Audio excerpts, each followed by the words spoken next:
Our nation is fortunate to have both of you in these critical roles. And that goes for the world-class doctors, scientists, researchers here at NIH. And I just toured the Vaccine Research Center with Dr. Collins and Dr. Fauci and Dr. Graham and Dr. Colbert. It's incredible. It's a place to go where our top minds spend years researching vaccines and treatments for all kinds of viruses and partnering with academia and industry to prepare for the next one, because there will be others. HIV, influenza, SARS, MERS, West Nile, Zika, Ebola, and today, COVID-19. To all of you, your work made possible the remarkably rapid development of COVID-19 vaccines we have today. It's incredible. Initially, people were talking years, if not decades, before we'd have a vaccine. On behalf of a grateful nation, and I don't say that lightly, on behalf of a grateful nation, I want to thank you and your families for your work and your sacrifice. For there is no doubt your families sacrificed a great deal for the endless hours you put in to save the rest of us. And I know it wasn't easy. The devastation of this pandemic, the loss of life and livelihoods, hasn't spared the scientific community. Labs closed, research delayed, careers disrupted, especially for those in training. Yet with every moment of despair in this past year, you and all the heroes and heroines on the front lines and the frontiers of this pandemic remind us who we are. We are America. We never give up. We never give in. We give back, and we follow the science and find the answers. That's what all of you do here. That's what we've seen all across the country. The scientific community repurposed labs to work on COVID-19, developed therapeutics, new diagnostic technologies, and vaccines in record time. And you're highlighting lessons learned on the importance of pandemic preparedness, public-private partnerships, real-time data sharing, and most of all, speed and efficiency without compromising science and good conscience. Look, you're an incredible group of people. I've been out here many times trying to help you, trying to help my son who passed away with cancer. You're an incredible, incredible group of people. And that's not hyperbole. We know we still have a long way to go. It's no secret that the vaccination program was in much worse shape than my team and I anticipated. We were under the impression and been told that we had a lot more resources than we did when we came into office. We've only been here 3 weeks, but we've learned a great deal in those 3 weeks.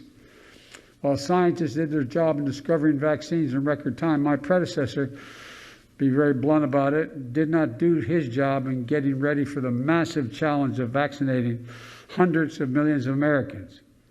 He didn't order enough vaccines.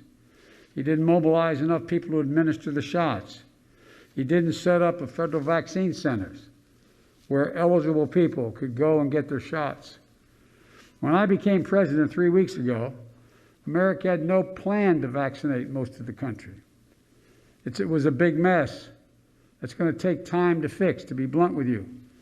I promised when I did my inaugural address that I'll always be straight with you, give it to you straight from the shoulder. I will not walk away when we make a mistake. I'll acknowledge it and tell you the truth. We started on day one.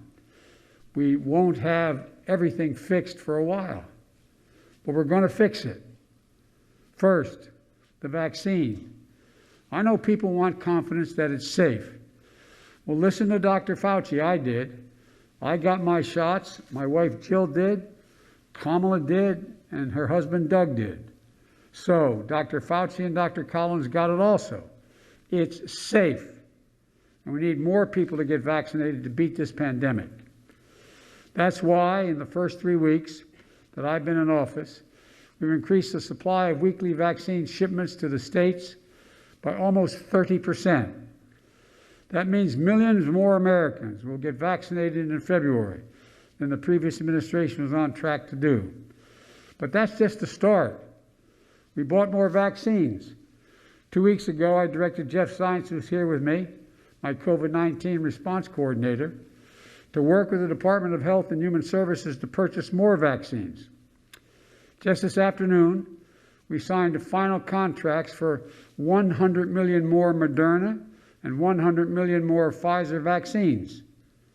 We're also able to move up the delivery dates with an additional 200 million vaccines to the end of July, faster than we expected. And in further good news, both companies agreed, and we're now contractually obligated to expedite delivery of 100 million doses that were promised by the end of June to deliver them by the end of May. That's a month faster. That means lives will be saved. That means we're now on track to have enough supply for 300 million Americans by the end of July.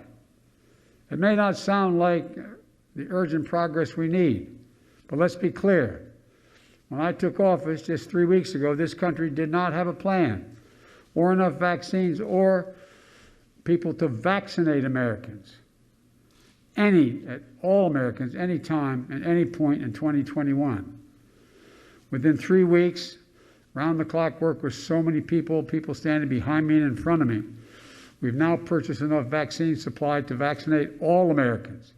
Hey guys, did you know we have a podcast called WJ Live? The Western Journal's mission is to equip readers with the truth, and that's the same mission we have on WJ Live. You'll hear from writers, editors, and special guests on the most important topics of the day. You can watch us every day at 5 p.m. Eastern, 2 p.m. Pacific on youtube.com/WJ Live. While you're there, help us out by subscribing and hitting the bell so you don't miss any future episodes. See you there.